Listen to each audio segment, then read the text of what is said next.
इस चर्चा में स्वागत है। आज हम स्टीफन कोवी की मशहूर किताब the 7 habits of highly effective people के कुछ बहुत अहम हिस्सों की गहराई में उतर रहे हैं। हाँ, बिल्कुल। ये किताब तो काफी प्रभावशाली रही है। सही। हमारे पास हैं किताब के ही कुछ चुने हुए अंश, और आज हम देखेंगे कि असल में प्रभावी होने का मतलब क्या है, खासकर चरित्र बनाम व्यक्तित्व, पैराडाइम यानी दुनिया को देखने का नजरिया। और प्रोएक्टिविटी। हाँ, ये शुरुआती आदतें बहुत जरूरी हैं। बिल्कुल। और देखेंगे कि ये सब हमारी निजी और प्रोफेशनल जिंदगी में कैसे काम आता है। अच्छा, एक सवाल जो दिमाग में आता है, क्या कामयाबी सिर्फ बाहरी चीज है? मतलब अच्छी इमेज, कुछ तकनीकें, या इसकी जड़ें कहीं गहरी हैं? ये बहुत अच्छा सवाल है। कोवी अपने बेटे की एक कहानी बताते हैं। बेसबॉल में बच्चा स्ट्रगल कर रहा था, तो कोवी ने मतलब खूब पॉजिटिव बातें की, तकनीकें आजमाई। पर कुछ हुआ नहीं। हाँ, कुछ नहीं बदला। फिर उन्होंने अपना नजरिया बदला, बेटे को देखने का तरीका, और कहते हैं कि सब बदल गया। तो चलिए इसी गहरे बदलाव को समझते हैं। जरूर।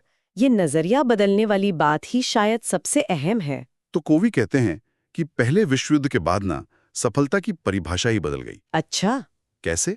पहले जोर चरित्र नैतिकता पर था, मतलब ईमानदारी, विनम्रता, साहस, न्याय। जैसे बेंजामिन फ्रैंकलिन का उदाहरण लें। हाँ, मतलब अंदरूनी गुण। बिल्कुल। पर बाद में जोर व्यक्तित्व नैतिकता पर आ गया। आपकी पब्लिक इमेज, तकनीकें, पॉजिटिव मेंटल एटीट्यूड, ये सब। अच्छा, तो ये ऊपरी चीजों पर फोकस ज्यादा हो गया। और देखिए, ये व्यक्तित्व नैतिकता ऊपरी तौर पर शायद काम करती भी दिखे, जैसे एस्प्रिन ले ली, दर्द चला गया। हाँ, तुरंत आराम। पर जो अंदर की समस्या है वो तो वहीं की वहीं है।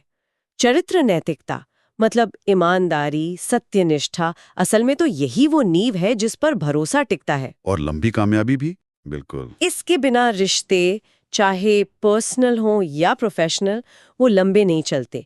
कोवी वो खेत वाला उदाहरण देते हैं ना। हाँ हाँ, कि बिना बोए फसल नहीं काट सकते। सही। शॉर्टकट नहीं है। चरित्र बनाने में वक्त लगता है, मेहनत लगती है। वो इमर्सन की बात याद है? कौन सी? आप जो हैं वो इतनी जोर से बोलता है कि आप क्या कह लें वो मुझे सुनाई नहीं देता। मतलब आपका किरदार ही सब कुछ कह देता है। क्या बात है। बिल्कुल। और कोवी के बेटे वाले किस्से में भी तो यही हुआ। बाहरी तकनीकें, पॉजिटिव बातें, सब फेल। पर जब माता पिता ने बेटे को अंदर से काबिल समझना शुरू किया, मतलब अपना नजरिया बदला, जिसे कोवी पैराडाइम शिफ्ट कहते हैं। हाँ, पैराडाइम शिफ्ट। तब जाकर उसमें असली आत्मविश्वास आया। पढ़ाई में, दोस्तों में, खेल में, हर जगह सुधार हुआ। तो ये पैराडाइम है क्या असल में? पैराडाइम असल में दुनिया को देखने के हमारे चश्मे हैं। कह सकते हैं हमारे मानसिक नक्शे। मानसिक नक्शे। हाँ, ये तय करते हैं कि हम चीजों को कैसे समझते हैं, कैसे रिएक्ट करते हैं। कोवी वो शिकागो वाले गलत नक्शे का उदाहरण देते हैं। अच्छा, हाँ, कि अगर आपके पास डिट्रॉइट का नक्शा है तो आप चाहे जितनी तेजी से ड्राइव करें या कितना भी पॉजिटिव सोचें, शिकागो नहीं पहुंचेंगे। सही बात है। पहले नक्शा सही होना चाहिए। बिल्कुल। पर ये नक्शे बनते कैसे हैं? क्या ये हमेशा सच होते हैं? जरूरी नहीं। हमारी परवरिश, हमारे अनुभव, हमारा माहौल, ये सब मिलकर हमारे पैराडाइम, हमारे ये नक्शे बनाते हैं। वो एक तस्वीर है ना जिसमें किसी को जवान औरत दिखती है, किसी को बूढ़ी औरत। हाँ हाँ, देखिए। एक ही तस्वीर है, पर लोग अलग अलग चीजें देखते हैं। क्यों? क्योंकि उनकी कंडीशनिंग अलग होती है। उन्हें पहले क्या दिखाया गया इस पर निर्भर करता है। अच्छा। और मजे की बात यह है कि दोनों अपनी अपनी जगह सही हो सकते हैं। ये दिखाता है कि हम दुनिया को वैसे नहीं देखते जैसी वो है, बल्कि वैसे देखते हैं जैसे हम हैं, या जैसे हमें देखने के लिए कंडीशन किया गया है। ये गहरी बात है। अपनी धारणाओं को समझना ये जरूरी है। बहुत जरूरी है। और जब ये नजरिया, ये पैराडाइम बदलता है, वो आहा वाला मोमेंट आता है। हाँ, बिल्कुल। वही है पैराडाइम शिफ्ट। इतिहास में देखें तो कितने उदाहरण हैं। कोपरनिकस ने कहा पृथ्वी नहीं सूर्य केंद्र में है, पूरा नजरिया बदल गया। आइंस्टीन ने फिजिक्स बदल दी, जर्म थ्योरी आई। राजशाही से लोकतंत्र, ये भी तो पैराडाइम शिफ्ट ही था। और व्यक्तिगत स्तर पर अनवर सादात का उदाहरण। हाँ, वो कमाल का उदाहरण है। कैसे उन्होंने इजराइल के प्रति नफरत की अपनी पुरानी स्क्रिप्ट को बदला और शांति का रास्ता चुना। ये दिखाता है कि एक इंसान का नजरिया बदलना कितना शक्तिशाली हो सकता है। और यही समझ, ये पैराडाइम की समझ, हमें पहली आदत की ओर ले जाती है, प्रोएक्टिव बने। प्रोएक्टिव बने। विक्टर फ्रैंकल को याद करें, वो नाजी कंसंट्रेशन कैंप में थे। हाँ, उनकी किताब मैन सर्च फॉर मीनिंग जबरदस्त है। बिल्कुल। उन्होंने वहां महसूस किया कि बाहरी हालात चाहे कितने भी बुरे क्यों ना हो, एक आजादी उनसे कोई नहीं छीन सकता। कौन सी आजादी? किसी भी घटना, स्टिमुलस और अपनी प्रतिक्रिया, रिस्पॉन्स के बीच चुनने की आजादी, ये हमारी सबसे बड़ी मानवीय स्वतंत्रता है। चुनने की आजादी। हाँ, यही हमें जानवरों से अलग करती है। हमारी आत्म जागरूकता, हमारी कल्पना, हमारा विवेक, हमारी स्वतंत्र इच्छा शक्ति। तो प्रोएक्टिव होने का मतलब सिर्फ पहल करना या एक्टिव होना नहीं है? नहीं, उससे कहीं ज्यादा गहरा मतलब है।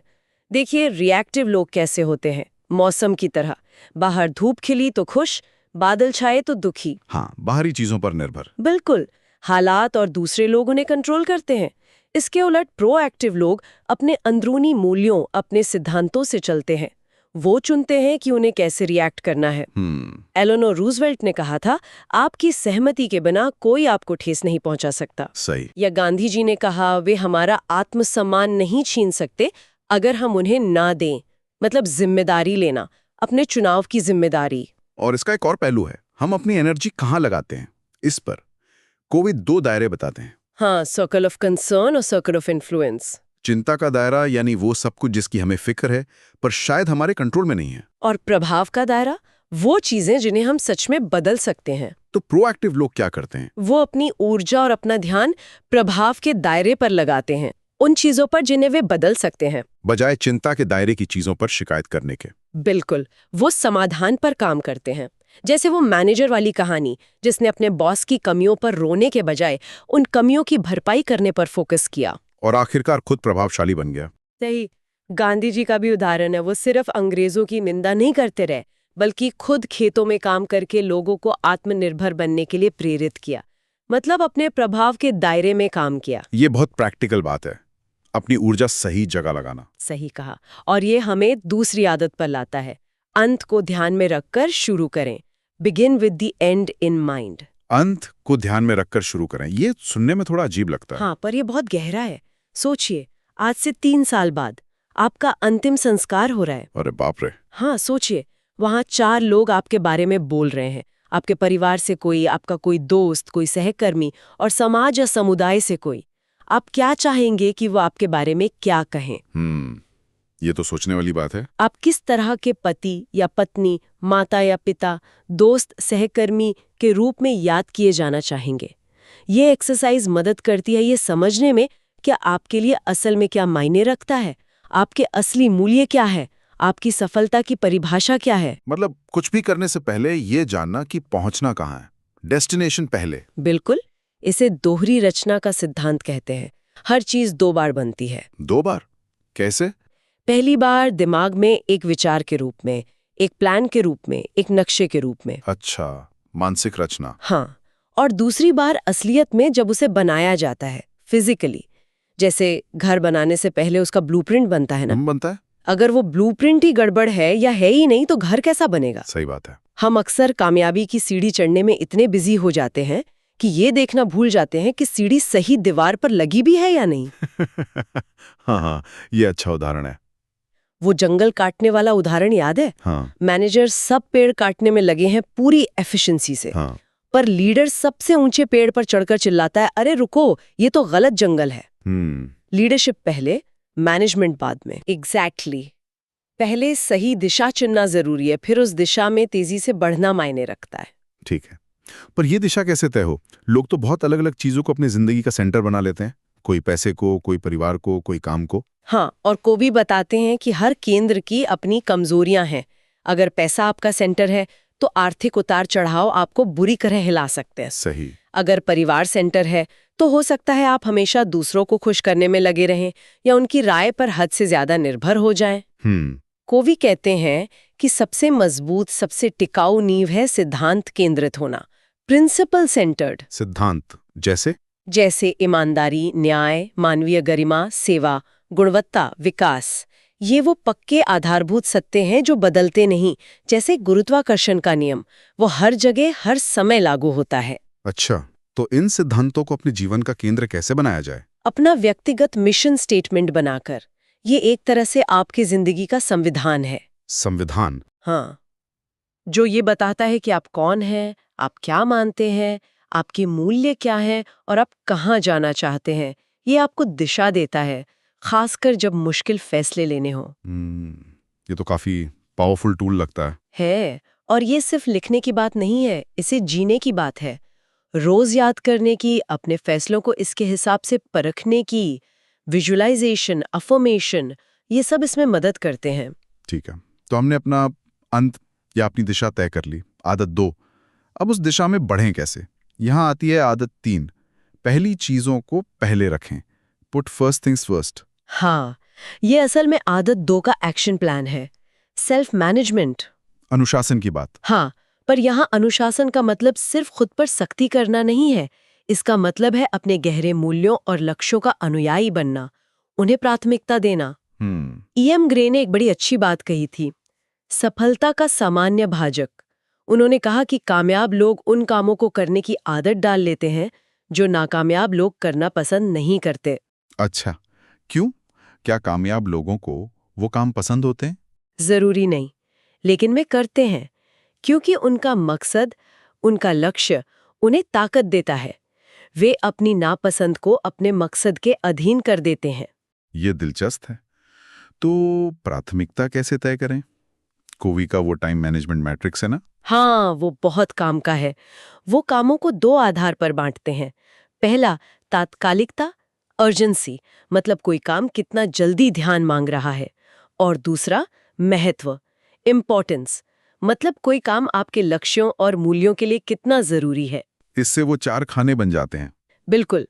पहला खाना जरूरी भी है और तात्कालिक भी, जैसे कोई संकट आ गया, कोई एकदम नजदीक की डेडलाइन, कोई जलती भी समस्या। हाँ, इसमें तो ध्यान देना ही पड़ता है। दूसरा खाना जरूरी तो है पर तात्कालिक नहीं, जैसे प्लानिंग करना, रिश्ते बनाना, नई स्किल सीखना, सेहत का ध्यान रखना, रोकथाम के उपाय करना। अच्छा, ये लंबे समय के लिए जरूरी काम है। हाँ, तीसरा खाना क्वाड्रेंट 3 तात्कालिक है पर जरूरी नहीं, जैसे बेवजह की इंटरप्शंस, कुछ फोन कॉल्स, कुछ मीटिंग्स, दूसरों की अर्जेंट प्राथमिकताएं जो आपके लिए जरूरी नहीं। ये अक्सर हमें फंसा लेता है, लगता है बिजी हैं पर। हाँ, पर जरूरी काम नहीं कर रहे होते। और चौथा खाना क्वाड्रेंट 4, न जरूरी न तात्कालिक, सीधी भाषा में कहें तो टाइम वेस्ट, जैसे फालतू की गपशप, बहुत ज्यादा टीवी या सोशल मीडिया। तो जो सबसे प्रभावी लोग हैं, वो अपना ज्यादातर समय कहाँ बिताते हैं? क्वाड्रेंट 2 में। क्वाड्रेंट 2, पर वो तो तात्कालिक नहीं है। यही तो बात है, प्रभावी लोग क्वाड्रेंट 3 और 4 से बचते हैं और वो क्वाड्रेंट 1 को छोटा रखते हैं। पता है कैसे? कैसे? क्वाड्रेंट 2 पर फोकस करके। जब आप प्लानिंग करते हैं, तैयारी करते हैं, रिश्तों में इन्वेस्ट करते हैं, अपनी सेहत का ध्यान रखते हैं, ये सब QI एक्टिविटीज हैं, तो संकट QI कम आते हैं। अच्छा, मतलब QI में काम करने से QI अपने आप छोटा हो जाता है। बिल्कुल। क्वाड्रेंट 2 प्रभावशीलता का दिल है। यहीं से असली कंट्रोल, दूरदर्शिता और नए अवसर पैदा होते हैं। अक्सर जब हम खुद से पूछते हैं ना कि ऐसा कौन सा एक काम है जिसे अगर मैं नियमित रूप से करूं तो मेरी जिंदगी में बहुत बड़ा पॉजिटिव फर्क पड़ेगा, हाँ, तो इसका जवाब लगभग हमेशा क्वाड्रेंट 2 में ही मिलता है। लेकिन क्वाड्रेंट 2 के काम अक्सर पीछे छूट जाते हैं क्योंकि वो चिल्लाते नहीं हैं, अर्जेंट नहीं लगते। बिल्कुल सही। क्वाड्रेंट 1 और 3 चिल्लाते हैं, क्वाड्रेंट 2 चुपचाप रहता है। इसीलिए क्वाड्रेंट 2 के कामों को हाँ कहने के लिए आपको हिम्मत करके क्वाड्रेंट 3 और 4 की गैर जरूरी चीजों को ना कहना सीखना होगा। ना कहना मुश्किल होता है कई बार। हाँ, होता है, लेकिन ये ना कहना तब आसान हो जाता है जब आपके अंदर एक बहुत बड़ा हाँ जल रहा हो, आपका मिशन, आपके मूल्य, आपका मकसद, जो आदत 2 से आता है। अच्छा, मतलब पहले मकसद साफ हो तो प्राथमिकताएं तय करना आसान हो जाता है। बिल्कुल। इसीलिए कोवी रोज की प्लानिंग से ज्यादा हफ्ते भर की प्लानिंग पर जोर देते हैं। इससे आपको बड़ा नजरिया मिलता है, संतुलन बनाने में मदद मिलती है और आप क्वाड्रेंट 2 को जगह दे पाते हैं। ठीक है, तो ये पहली 3 आदतें तो हुई खुद पर काम करने की, निर्भरता से स्वतंत्रता की ओर। हाँ, ये व्यक्तिगत जीत की आदतें हैं। अब हम आगे बढ़ते हैं परस्पर निर्भरता की ओर, जहां दूसरों के साथ मिलकर काम करना होता है। और यहाँ आती हैं आदत 4, जीत जीत सोचें, थिंक विन विन। कोवी उस कंपनी प्रेसिडेंट का उदाहरण देते हैं जो मीटिंग में कहता था कि हमें टीम की तरह काम करना है, सहयोग करना है। हाँ, पर फिर उसने घोषणा की कि जो सबसे अच्छा परफॉर्म करेगा उसे अकेले बरमूडा की शानदार ट्रिप मिलेगी। तो सब सहयोग भूलकर कंपटीशन में लग गए होंगे। बिल्कुल। समस्या लोगों में नहीं थी, समस्या सिस्टम में थी, सोच में थी। इनाम का सिस्टम विन लूज को बढ़ावा दे रहा था, जबकि बातें विन विन की हो रही थीं। जड़ बदले बिना फल नहीं बदल सकते। सही कहा। तो ये विन विन है क्या असल में? हमारे आपसी व्यवहार के मतलब ह्यूमन इंटरैक्शन के 6 पैराडाइम या मॉडल हो सकते हैं। 6? कौन कौन से? पहला विन विन, जीत जीत। ऐसा समाधान खोजना जिससे दोनों पक्ष खुश हों, दोनों को लगे कि उन्हें फायदा हुआ है। ये इस सोच पर आधारित है कि जिंदगी एक सहयोग है, मुकाबला नहीं। और इसके लिए वो प्रचुरता की मानसिकता चाहिए ना? हाँ बिल्कुल, ये मानना कि दुनिया में सबके लिए काफी है, मेरी जीत के लिए तुम्हारा हारना जरूरी नहीं। ठीक है। और दूसरा? विन लूज, मैं जीतूं तुम हारो। ये अधिकारवादी सोच है। कंपटीशन में अक्सर यही होता है। तीसरा? लूज विन, तुम जीतो भले ही मैं हार जाऊं। ये अक्सर उन लोगों में होता है जो टकराव से बचते हैं या दूसरों को खुश करने में लगे रहते हैं। अच्छा। चौथा? Lose lose. हार हार, इसमें दोनों हारते हैं। ये अक्सर तब होता है जब दो विन लूज वाले लोग आपस में भिड़ जाते हैं। बदला लेने की भावना, अहंकार की लड़ाई, अंत में दोनों का नुकसान। खतरनाक है ये तो। पांचवा? विन, जीत। इसमें इंसान को बस अपनी जीत से मतलब होता है, दूसरे का क्या हो रहा है इससे उसे कोई फर्क नहीं पड़ता। और आखिरी, छठा? विन विन और नो डील, जीत जीत या सौदा नहीं। ये सबसे मजबूत विन विन है। इसका मतलब है कि अगर हम दोनों के फायदे का विन विन वाला समाधान नहीं निकाल सकते तो हम सहमत होंगे कि हम असहमत हैं, कोई सौदा नहीं होगा। मतलब जबरदस्ती का समझौता नहीं। बिल्कुल, इससे रिश्ते खराब नहीं होते। कोवी उस सॉफ्टवेयर कंपनी का उदाहरण देते हैं जिसने $84,000 का कॉन्ट्रैक्ट इसलिए ठुकरा दिया क्योंकि वो क्लाइंट के लिए विन विन नहीं था, और बाद में उसी क्लाइंट से $2,40,000 का विन विन कॉन्ट्रैक्ट हासिल किया। वाह! तो विन विन सिर्फ एक अच्छी सोच नहीं बल्कि एक फिलॉसफी है। बिल्कुल, और इसे अमल में लाने के लिए 5 चीजें जरूरी हैं। पहला, आपका चरित्र, कैरेक्टर, जिसमें ईमानदारी, परिपक्वता यानी साहस और दूसरों का ध्यान रखने का संतुलन और वो प्रचुरता की मानसिकता शामिल है। ठीक है। दूसरा? जमा करना। तीसरा? समझौते, जहां उम्मीदें बिल्कुल साफ हों, क्या नतीजे चाहिए, क्या गाइडलाइंस हैं, क्या संसाधन मिलेंगे, जवाबदेही किसकी होगी, और अगर काम हुआ या नहीं हुआ तो उसके परिणाम क्या होंगे, सब कुछ साफ साफ। चौथा? सिस्टम्स, कंपनी या परिवार के जो नियम या प्रक्रियाएं हैं उन्हें विन विन को सपोर्ट करना चाहिए। इनाम का सिस्टम विन लूज को बढ़ावा देगा तो विन विन कैसे चलेगा? सही बात है। और पांचवा? प्रक्रिया, प्रोसेस, आप विन लूज तरीकों से विन विन नतीजे हासिल नहीं कर सकते हैं। विन विन तक पहुंचने का रास्ता भी विन विन होना चाहिए, और इसमें अक्सर अगली आदत 5 बहुत काम आती है। अच्छा, और वो है आदत 5। पहले समझने की कोशिश करें, फिर समझाया जाए। जी, seek first to understand, then to be understood. ये सुनने में बहुत सीधा लगता है। पर शायद ये सबसे मुश्किल आदतों में से एक है। क्यों? क्योंकि हमारी आदत होती है अपनी सुनाने की। हम सुनते हैं जवाब देने के लिए, सलाह देने के लिए, अपनी बात थोपने के लिए, न कि सच में समझने के लिए। हाँ, ये तो होता है। कोवी वो आंख के डॉक्टर का उदाहरण देते हैं ना, हाँ, कि आप डॉक्टर के पास गए और उसने बिना आपकी आंखें जांचे अपना चश्मा आपको देते हुए कहा, ये लो, ये पहनो, मेरे लिए बढ़िया काम करता है, तुम्हारे लिए भी करेगा। हाँ हाँ, कोई लेगा भला? हाँ, बिल्कुल नहीं। पर रिश्तों में हम अक्सर यही करते हैं। बिना दूसरे की समस्या को, उसके नजरिए को समझे, हम सीधे अपने समाधान या सलाह देने लगते हैं। तो करना क्या चाहिए? कोवी सहानुभूतिपूर्ण श्रवण, एम्पैथिक लिसनिंग की बात करते हैं। सहानुभूतिपूर्ण श्रवण। हाँ, इसका मतलब है दूसरे के फ्रेम ऑफ रेफरेंस से, उसके नजरिए से, उसकी भावनाओं को महसूस करते हुए सुनना। सिर्फ शब्दों को नहीं, बल्कि शब्दों के पीछे छुपी भावनाओं और मतलब को समझना। ये मुश्किल लगता है। इसमें समय लगता है, ध्यान देना पड़ता है, अपनी सलाह देने की इच्छा को रोकना पड़ता है, पर यह बहुत शक्तिशाली है।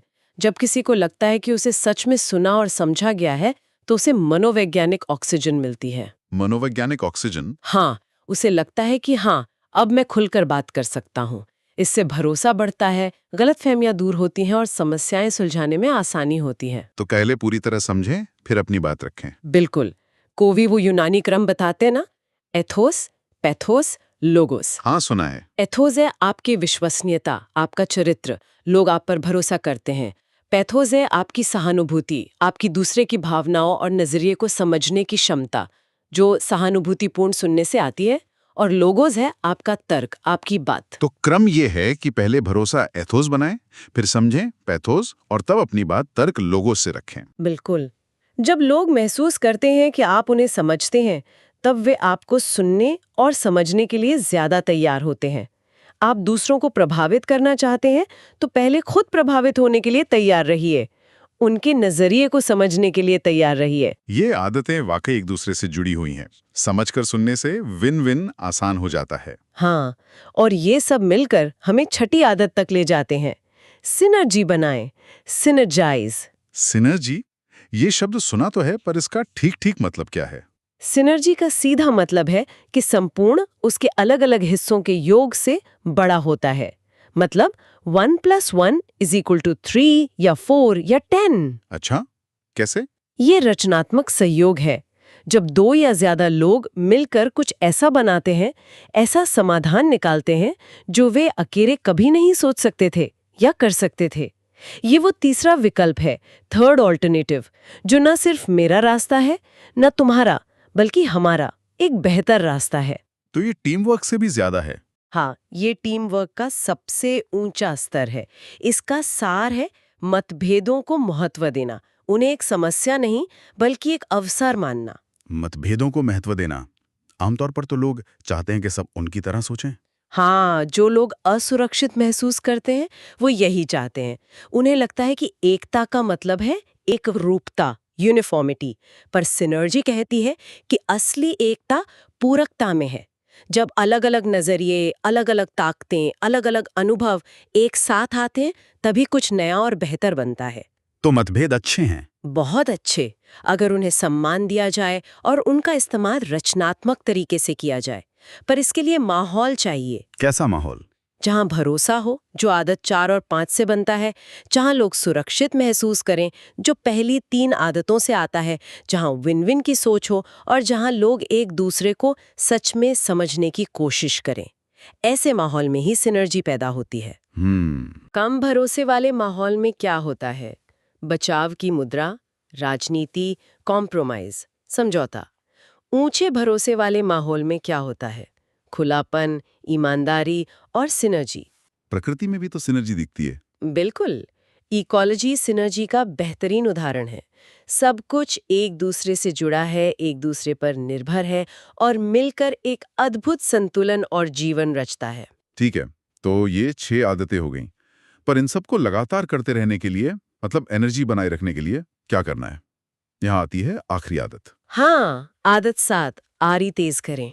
Sharpen the saw. वो लकड़हारे वाली कहानी, जो पेड़ काटने में इतना व्यस्त था कि आरी तेज करने का वक्त ही नहीं निकाल पाया। वही, ये खुद को नवीनीकृत करने, रिचार्ज करने का सिद्धांत है। अगर आप लगातार काम करते रहेंगे और खुद का ध्यान नहीं रखेंगे, तो आपकी क्षमता कम होती जाएगी, आपकी आरी कुंद हो जाएगी। तो आरी तेज करने का मतलब क्या है यहाँ? कोवी कहते हैं कि हमें अपने जीवन के 4 मुख्य आयामों को नियमित रूप से नवीनीकृत करने की जरूरत है। 4 आयाम कौन से? शरीर का ध्यान रखना, ठीक है। दूसरा? आध्यात्मिक। इसका धर्म से सीधा लेना देना हो भी सकता है और नहीं भी। इसका मतलब है अपने मूल मूल्यों से जुड़ना, अपने जीवन के उद्देश्य पर मनन करना, प्रकृति में समय बिताना, ध्यान या प्रार्थना करना, जो भी आपको शांति और दिशा दे। तीसरा मानसिक, अपने दिमाग को तेज रखना, अच्छा साहित्य पढ़ना, लिखना, सीखना, योजना बनाना, नई चीजें सोचना, टीवी या स्क्रीन टाइम को सीमित करना जो दिमाग को निष्क्रिय कर दे। और चौथा सामाजिक भावनात्मक, सोशियो इमोशनल। ये हमारे रिश्तों से जुड़ा है, दूसरों के साथ सार्थक संबंध बनाना और निभाना। इसमें आदत 4, 5 और 6 का रोजाना अभ्यास शामिल है। सेवा करना, सहानुभूति दिखाना, सिनर्जी बनाना, ये सब हमारे भावनात्मक स्वास्थ्य को बेहतर बनाते हैं। तो ये चारों आयाम जुड़े हुए हैं। जब आप शारीरिक रूप से अच्छा महसूस करते हैं, तो मानसिक रूप से भी ज्यादा अलर्ट होते हैं। जब आप आध्यात्मिक रूप से शांत होते हैं, तो रिश्तों में भी बेहतर होते हैं। और ये नवीनीकरण रोज करना है? हाँ, ये रोज थोड़ा थोड़ा करने वाली चीजें हैं, जैसे रोज व्यायाम करना, रोज कुछ अच्छा पढ़ना, रोज अपने रिश्तों में थोड़ा समय और ध्यान देना। ये सब क्वाड्रेंट 2 की गतिविधियां हैं। जरूरी हैं पर अर्जेंट नहीं लगती, इसलिए अक्सर नजरअंदाज हो जाती हैं। जब तक कि कोई बड़ी समस्या ना आ जाए। सही। रिश्तों में भी रोज आरी तेज करनी पड़ती है। कोवी अपना और अपनी पत्नी का हवाई वाला अनुभव बताते हैं। हाँ, कैसे उन्होंने रोज 2 घंटे निकालकर गहरी बातें की, एक दूसरे को समझा और सालों पुराने मुद्दे सुलझाए। पता चला कि फ्रिज के ब्रांड पर होने वाली बहस के पीछे कहीं गहरे भावनात्मक मुद्दे थे। अच्छा, तो ये दिखाता है कि रिश्तों में भी लगातार नवीनीकरण की जरूरत है। ये सातों आदतें एक मुकम्मल तस्वीर बनाती हैं। आखिर में कोवी एक और बहुत गहरी बात करते हैं, संक्रमण व्यक्ति बनने की, ट्रांजिशन पर्सन। इसका क्या मतलब है? इसका मतलब है कि हम सब अपने परिवार से, अपने समाज से कुछ अच्छी और कुछ बुरी आदतें, विश्वास, व्यवहार के तरीके सीखते हैं। कोवी इन्हें स्क्रिप्ट कहते हैं जो हमें मिली होती हैं। हाँ, जाने अनजाने हम उन्हें दोहराते रहते हैं। बिल्कुल। संक्रमण व्यक्ति वो होता है जो इन स्क्रिप्ट्स को पहचानता है, खासकर नकारात्मक स्क्रिप्ट्स को, और उन्हें अगली पीढ़ी तक पहुंचाने से इनकार कर देता है। वो उस चेन को तोड़ देता है। मतलब अगर किसी के साथ बचपन में बुरा बर्ताव हुआ है या उसने घर में अपमानजनक व्यवहार देखा है, तो वो ये चुनाव करता है कि वो इस पैटर्न को आगे नहीं बढ़ाएगा। वो अपने बच्चों के साथ वैसा नहीं करेगा। वो उस नकारात्मक विरासत को वहीं रोक देगा। ये तो बहुत बड़ी जिम्मेदारी है। हाँ, और ये बहुत शक्तिशाली भी है।